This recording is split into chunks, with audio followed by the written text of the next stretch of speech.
j'ai versé du poison dans le café de mon père ce matin-là, pas assez pour le tuer, juste pour qu'il convulse pendant des heures en se rappelant chaque mot qu'il m'a craché au visage il y a 10 ans.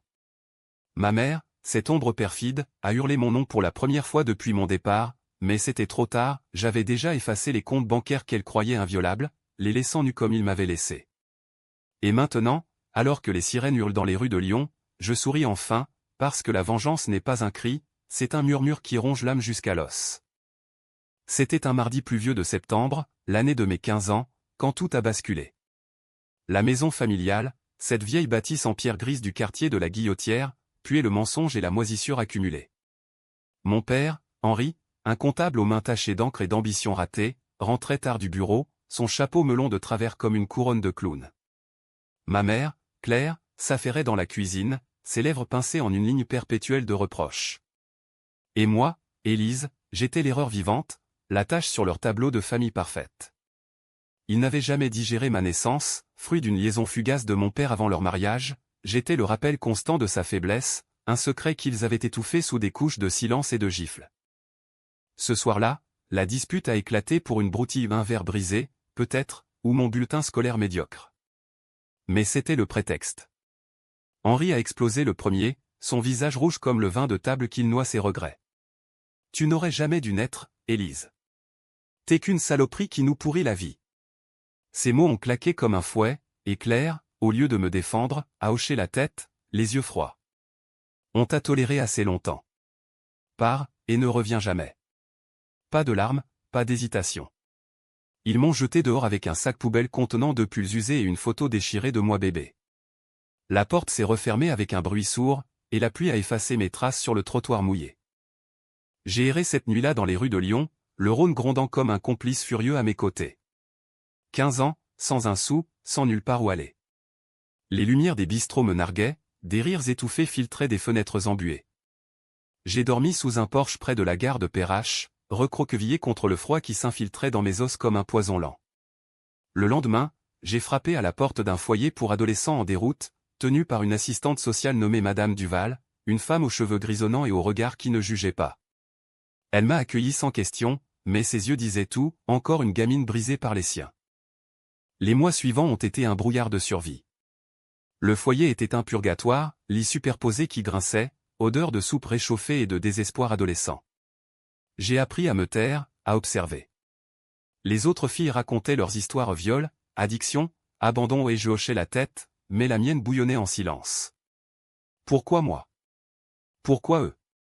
Henri et Claire n'avaient pas un gramme de remords, j'ai appris plus tard qu'ils avaient même changé les serrures, comme si j'étais une voleuse. Ils ont continué leur vie, dîner en ville, vacances à la mer, photos sur les réseaux sociaux d'une famille unie. Moi, j'étudiais la nuit, dévorant des livres volés à la bibliothèque municipale Balzac pour la vengeance sociale, Camus pour l'absurde de l'existence. La rage grandissait, non pas comme une flamme, mais comme une racine qui s'enfonce, invisible, prête à faire éclater la terre. À 16 ans, j'ai décroché un petit boulot de serveuse dans un café du Vieux-Lyon, ces ruelles pavées où les touristes flânent en ignorant les ombres. Les pourboires payaient mes nuits dans un studio minable à la Croix-Rousse, une mansarde qui fuyait à chaque averse. J'ai repris l'école, mordant dans les cours comme un chien affamé. Les maths me venaient facilement, ironie du sort, le talent de mon père pour les chiffres, que j'avais hérité sans le vouloir. Mais chaque équation résolue était une victoire sur eux, je survivrais, je prospérerais, et un jour, ils paieraient. La première fissure dans leur armure est apparue 2 ans plus tard, quand j'ai surpris une nouvelle via une amie d'enfance restée en contact sporadique. Henri avait perdu son emploi, la crise économique de 2008 avait balayé son cabinet comptable. Claire, forcée de travailler comme caissière à Carrefour, rongeait son frein. J'aurais pu jubiler, mais non, c'était trop facile. La vengeance devait être précise, chirurgicale, comme un scalpel dans la chair tendre de leur fierté. J'ai commencé à planifier en secret, notant dans un carnet noir chaque détail, leurs habitudes, leurs faiblesses. J'ai hacké leurs emails, un tuto trouvé sur un forum obscur m'avait appris les bases et j'ai vu leurs factures impayées, leurs disputes codées. Ils parlaient de moi parfois, avec dédain, cette ingrate s'en sort probablement dans la misère. 21 ans, et j'entrais à l'université de Lyon en informatique. Bourse méritée, nuit blanche à coder. Mes camarades me voyaient comme la fille sérieuse, un peu distante, avec un sourire qui ne montait jamais aux yeux. Mais intérieurement, je forgeais mon arme, un algorithme, un virus numérique qui s'infiltrerait dans les systèmes bancaires sans laisser de traces. Pas pour voler des fortunes trop vulgaires mais pour éroder, goutte à goutte, leur stabilité. J'ai testé sur des comptes fictifs, affinant le code jusqu'à la perfection. Et pendant ce temps, la vie avançait, un petit ami éphémère, un job d'été à Paris qui m'a ouvert les yeux sur le monde plus grand. Mais toujours, au fond, cette braise, Le retour à Lyon, à 25 ans, a été calculé. J'avais un appartement chic dans le quartier d'Enay, salaire d'une start-up en cybersécurité où mon talent brillait. J'étais Élise la professionnelle, Élise la survivante. Mais Élise la vengeresse n'avait pas oublié. J'ai commencé par des petites piqûres, un appel anonyme à leur banque pour signaler des irrégularités ou rien de grave, juste assez pour déclencher des audits interminables. Puis, des rumeurs lancées sur des forums locaux, Henri Dupont, comptable véreux, a escroqué ses clients. Les ragots se propageaient comme la brume sur le Rhône, et bientôt, leurs amis les regardaient de travers. Ce matin fatidique, j'ai franchi la ligne. J'avais retrouvé leur nouvelle adresse ou une HLM modeste à Vaux-en-Velin, loin de leur gloire passée. Le café empoisonné était un mélange artisanal, belladone diluée, dosé pour la souffrance sans la mort. Je l'ai servi avec un sourire fin, prétextant une visite surprise après des années de silence radio. Henri a toussé, Claire a pâli, mais c'était leur propre venin qui les rongeait maintenant. Tandis qu'ils agonisaient dans l'ambulance, j'ai transféré les derniers euros de leur compte vers des associations pour enfants maltraités. Poétique, non. Mais la vengeance n'est pas finie. Elle ne l'est jamais, quand elle est ancrée dans l'âme. Debout sur le quai de la Pardieu, train pour Paris en poche, je sens le poids se lever. Pour la première fois, je respire. Et si un jour ils survivent, ils sauront, je suis né pour ça. Les sirènes s'estompaient dans le lointain quand j'ai posé le pied sur le trottoir de la rue Pasteur, à Vaux-en-Velin. L'air était chargé d'une humidité automnale, ce genre de brume lyonnaise qui colle à la peau comme un reproche. Mon cœur battait calmement, presque mécaniquement, comme si mon corps avait anticipé ce moment depuis une décennie. J'avais revêtu un manteau noir anonyme, acheté d'occasion dans une friperie de la Confluence, et mes cheveux étaient noués en un chignon serré, effaçant toute trace de la jeune femme sophistiquée que j'étais devenue. Élise la fille prodigue? Non. Élise l'exécutrice. La porte de leur immeuble grinça sous ma poussée où ils n'avaient même pas investi dans une meilleure sécurité, ces idiots. L'ascenseur puait le tabac froid et les regrets. Au 5e étage, appartement 5B, j'ai frappé 3 fois, doucement, comme un fantôme poli. Pas de réponse immédiate. J'ai attendu, comptant les secondes, imaginant leur routine matinale, Henri sirotant son café noir, Claire feuilletant le Progrès en marmonnant sur les prix du gaz. 10 ans avaient passé, mais les habitudes sont des chaînes forgées dans l'enfance. La porte s'entr'ouvrit enfin, et ce fut Claire qui apparut, les traits tirés, les yeux plissés par la méfiance. Elle avait vieilli mal, rides profondes autour de la bouche, comme si chaque mot acerbe avait creusé son sillon, et des cheveux teints en un blond fané qui ne trompait personne. « Qu'est-ce que tu veux » grognatait-elle, sans un bonjour, sans un tremblement dans la voix. Pas de surprise, juste de l'agacement, comme si j'étais un démarcheur indésirable. « Bonjour, maman, dis-je, ma voix un filet de miel empoisonné. Je passais par là.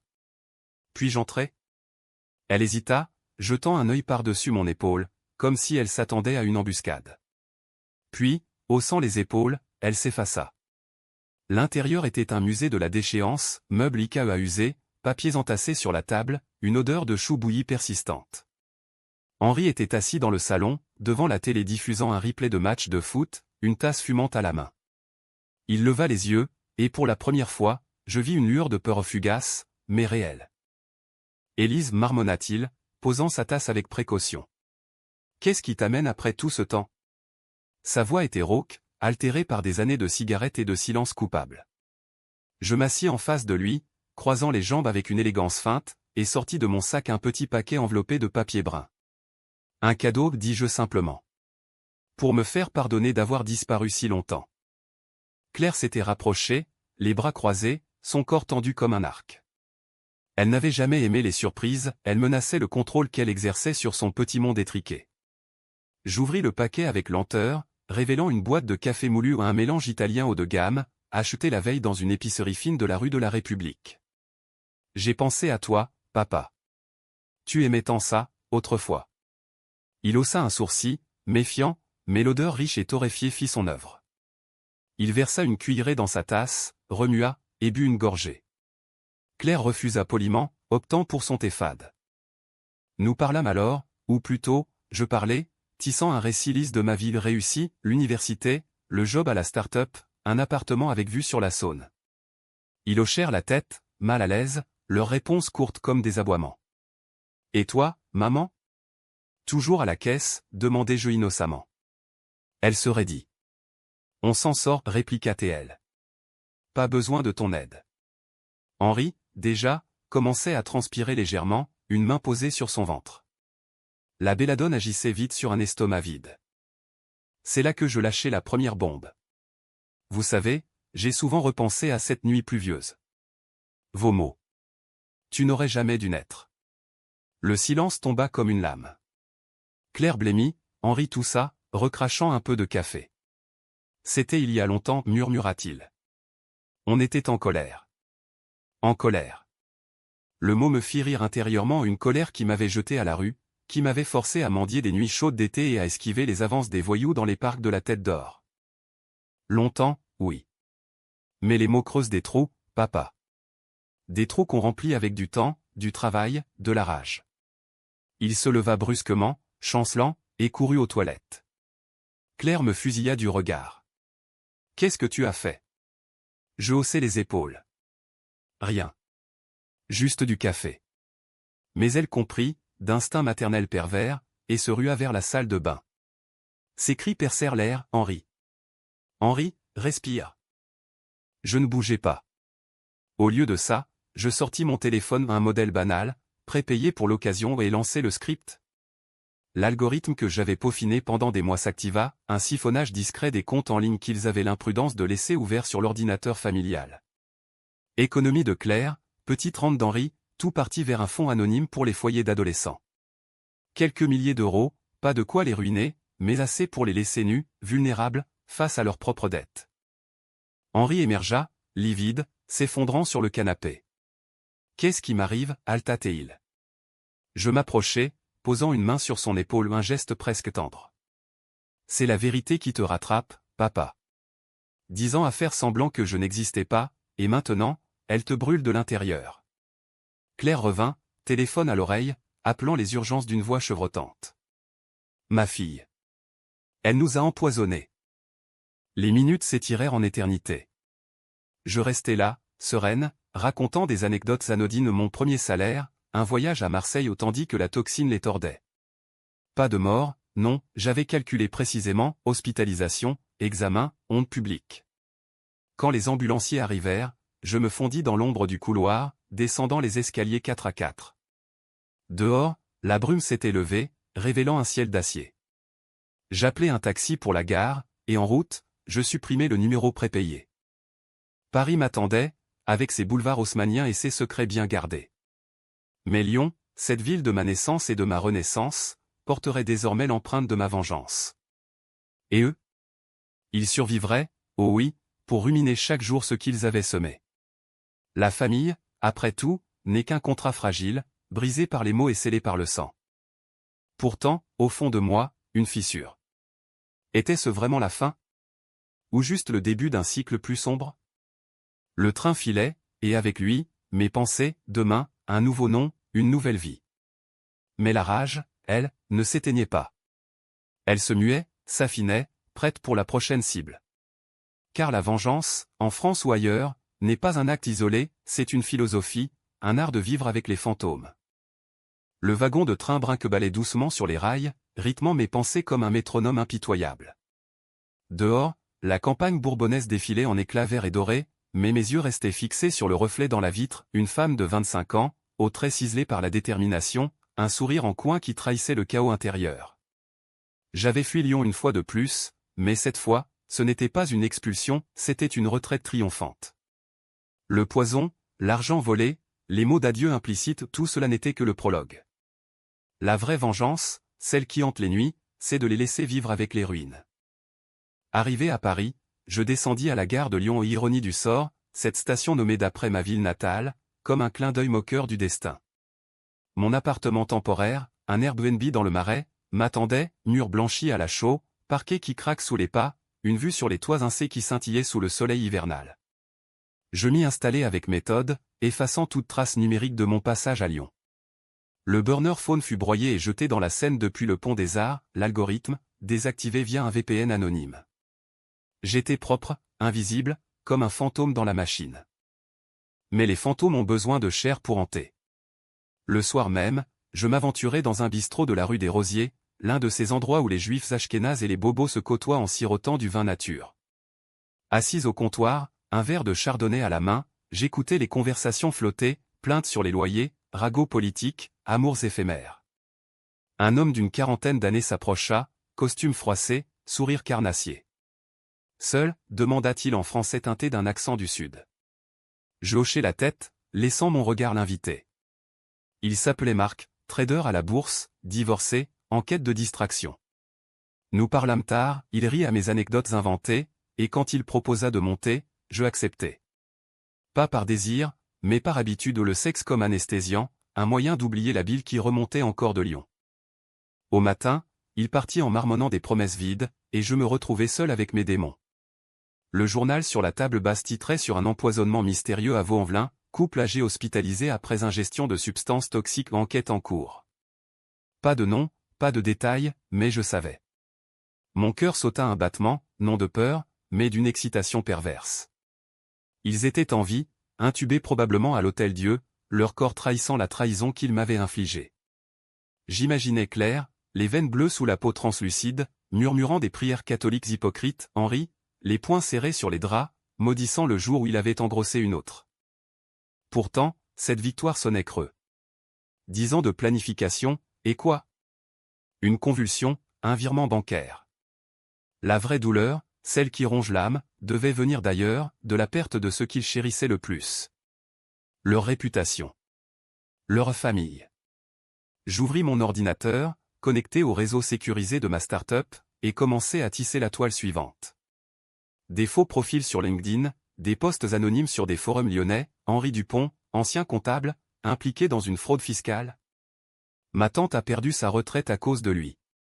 Les algorithmes des réseaux sociaux firent le reste, amplifiant les murmures en rumeurs, les rumeurs en scandale.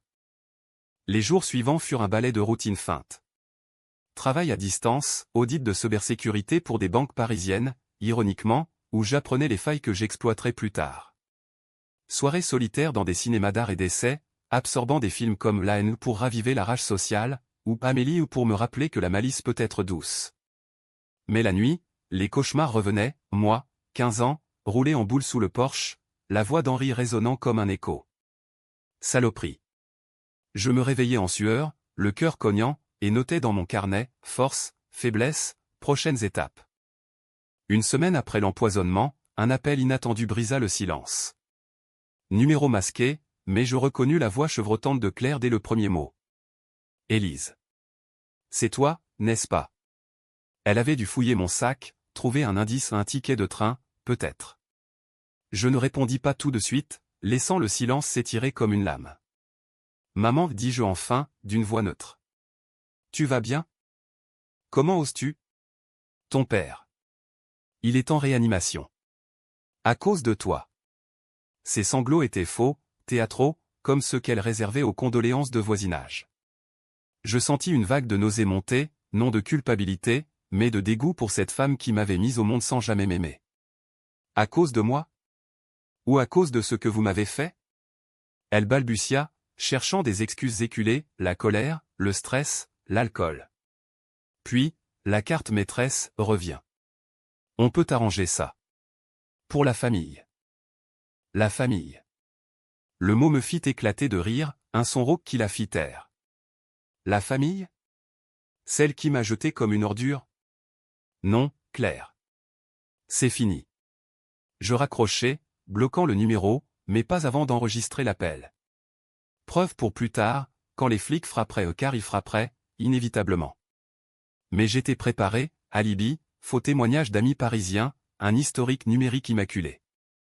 Paris, avec sa frénésie, m'absorba alors. Je flânais dans les jardins du Luxembourg, observant les enfants jouer sous les statues de reines oubliées, et me demandais si j'aurais pu être l'une d'elles, sans cette tâche originelle. Mon père biologique, l'amant d'Henri, était un mystère. Claire l'avait enterré dans le non-dit, mais j'avais fouillé, un artiste raté, mort jeune d'une overdose à Montmartre. Pas de héros, juste un autre fantôme. Cela expliquait peut-être ma soif de contrôle, coder, planifier, venger, pour ne plus jamais être l'erreur. Mais la vengeance appelait la solitude. Marc revint, avec des fleurs et des regrets, je le laissai entrer, mais mon corps était ailleurs, mécanique. Après, allongé nu, il murmura, « Tu es comme un puzzle, Élise. Des pièces qui ne s'emboîtent pas. » Je souris dans l'ombre.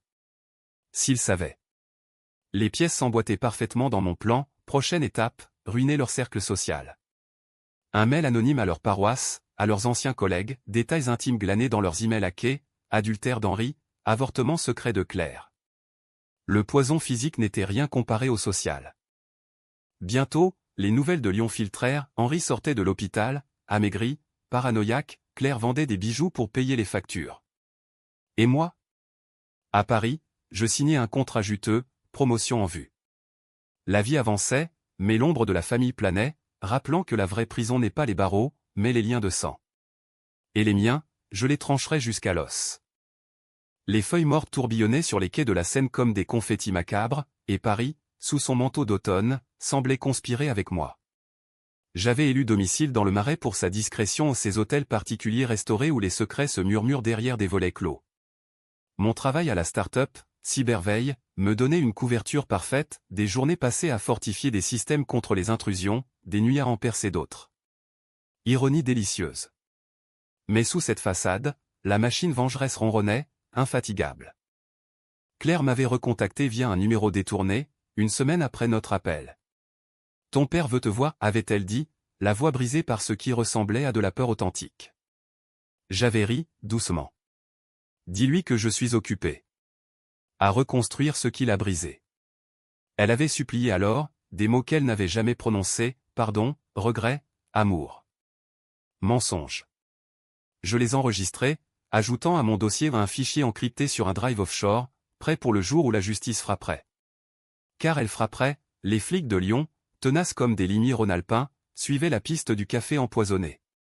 Mais les preuves? Éparpillées comme des miettes dans le vent numérique. Henri, de son côté, avait tenté une approche maladroite, un message sur LinkedIn, profil faux que j'avais créé pour piéger. Élise, parlons. Je suis désolé. Désolé. Le mot flottait comme une bouée percée. Je répondis par un lien piégé, un malware qui s'infiltra dans son vieil ordinateur, aspirant photos, mais, historique. Ce que je découvris me glaça, non seulement leur dette croissante, mais un testament récent, me déshéritant formellement comme si j'avais jamais espéré un sou d'eux. Pire, des lettres à un notaire, niant ma paternité pour effacer toute trace légale. La rage remonta, acide, me rappelant la gamine de 15 ans qui fouillait les poubelles pour un sandwich rassis. Je décidai d'accélérer. La phase sociale de la vengeance, isolée, humiliée. D'abord, leur paroisse Notre-Dame de Fourvière, ce bastion catholique où Claire feignait la piété. Un mail anonyme au curé, avec pièce jointe, capture d'écran d'Henri en compagnie d'une collègue, datant des années 90, et confession codée de Claire sur ses fautes passées.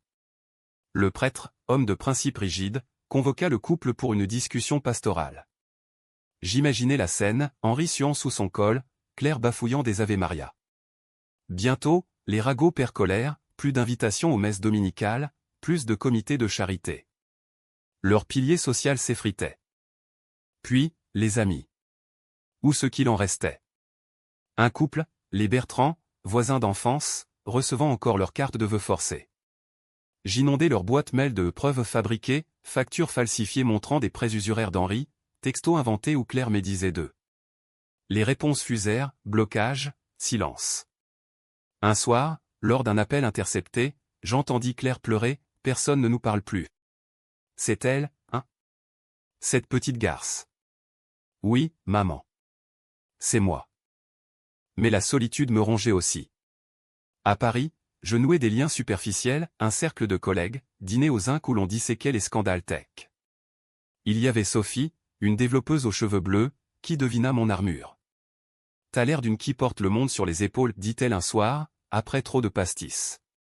Je haussai les épaules, mais elle insista, et pour la première fois, je lâchai un fragment, l'abandon, la rue, la rage. Pas les détails, juste l'essence. Elle posa une main sur la mienne. La vengeance, c'est un feu qui consume tout. Même toi. Ces mots me frappèrent, mais je les repoussai. Sophie devint une amie, ou du moins une confidente, ignorant qu'elle était mon ancre dans la tempête. Noël approchait, et avec lui, une vague de nostalgie empoisonnée. Les vitrines des galeries Lafayette scintillaient de lumière factice, rappelant les Noëls d'enfance où j'étais la brebis galeuse, reléguée au bout de table avec un cadeau emballé à la va-vite. Cette année, je m'offris un sapin minuscule, orné d'une unique boule, une photo de Johnny, sur laquelle j'avais gravé « Jamais né ». Pathétique? Peut-être. Mais thérapeutique. Les nouvelles de Lyon empirèrent leur cas. Henri, licencié de son mi-temps de vigile aux rumeurs de malversation, sombra dans l'alcool. Claire, renvoyée de Carrefour pour comportement suspect, merci à mes signalements anonymes, quémandait auprès d'associations. Un article dans Le Progrès, petit mais vicieux, ancien comptable soupçonné de fraude, la chute d'une famille lyonnaise. Pas de mention de moi, mais les voisins chuchotaient. J'appelais Claire, cette fois de mon vrai numéro, pour enfoncer le clou. Joyeux Noël, maman. Papa apprécie le cadeau? Élise, arrête. On va te dénoncer, hurla-t-elle. Les flics savent pour le poison. Je ris. Prouve-le. Et même si tu le fais, qu'est-ce que tu perds? Rien que tu n'aies déjà jeté. Elle raccrocha, mais je sentis le craquement, l'armure de Denis se fissurait. La police, en effet, rôdait un inspecteur, Moreau, m'avait contacté pour un témoignage familial. J'avais nié, feignant l'innocence outrée, et fourni un alibi parisien béton. Mais la pression montait, et avec elle, le risque. Sophie m'invita à un réveillon improvisé, dans son loft de Belleville. Vin chaud, rire forcé, et pour la première fois, je dansais un slow maladroit avec un inconnu, sentant un frisson d'humanité. Mais au milieu de la nuit, un SMS anonyme, on sait qui tu es. Arrête, où on te trouve. Où les flics? La paranoïa s'installa, ombre fidèle. Je rentrai, barricadai la porte, et codai une nuit entière, un vers final, un cheval de Troie pour effacer leurs traces numériques restantes. À l'aube, épuisé, je compris, la vengeance n'efface pas le passé, elle le grave plus profond. Pourtant, une lueur, Sophie m'avait donné un livre, L'étranger de Camus. Pour te rappeler que l'absurde n'est pas une fatalité. Peut-être. Mais pour moi, l'absurde était ma famille, et je le combattrai jusqu'au bout. L'hiver parisien s'était mué en un manteau de givre impitoyable, et avec le nouvel an, une résolution nouvelle, clore le chapitre lyonnais sans y laisser ma peau. Les menaces anonymes s'étaient taries probablement claires, dans un sursaut de rage impuissante, mais l'enquête avançait. L'inspecteur Moreau, un homme trapu au regard de limier, m'avait convoqué pour un entretien informel au commissariat du 4e arrondissement. J'y allais préparer, tailleur chic, maquillage discret, un récit rodé de filles blessées mais résilientes. Le bureau puait le café froid et les dossiers jaunis.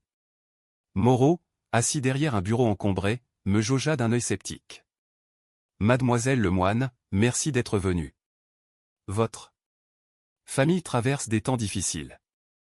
Je hochai la tête, feignant l'émotion. Oui, inspecteur. C'est dur d'apprendre ça de loin. Il posa des questions précises, ma visite à Lyon, le café, les finances.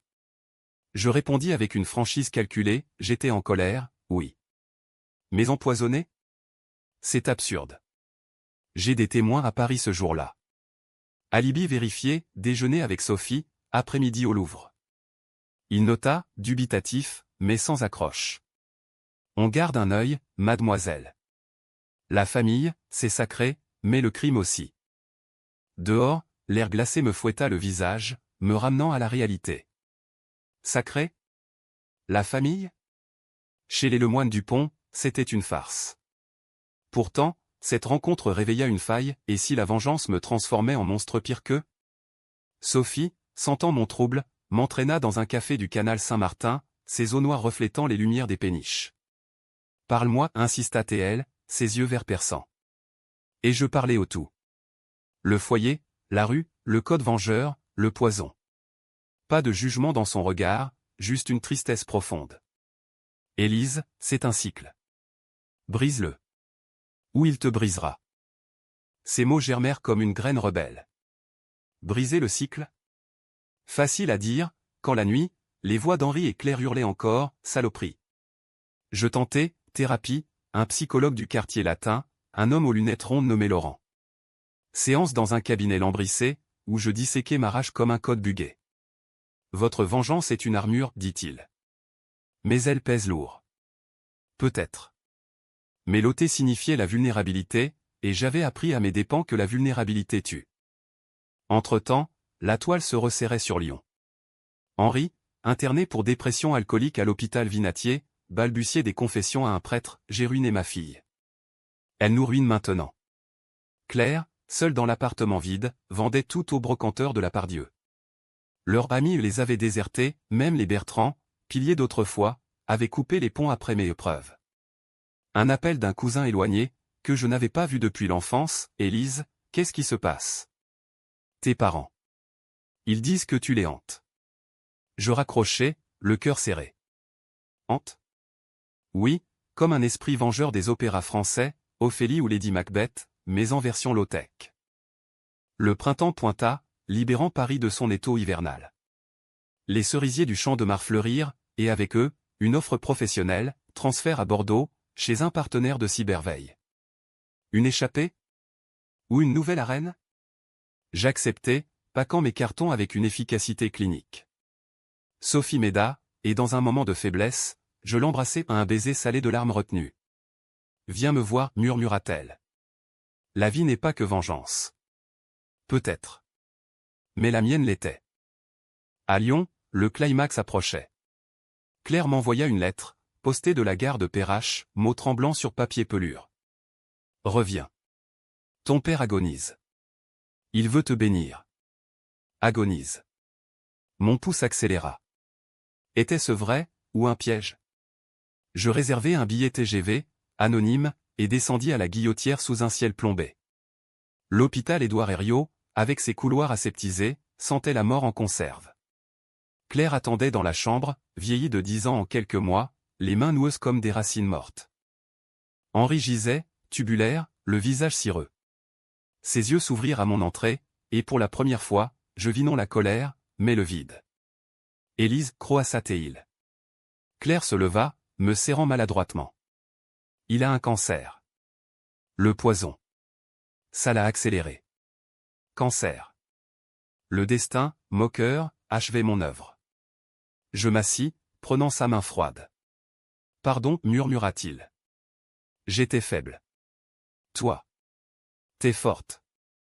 Des larmes coulèrent les siennes, les miennes? Je ne sais.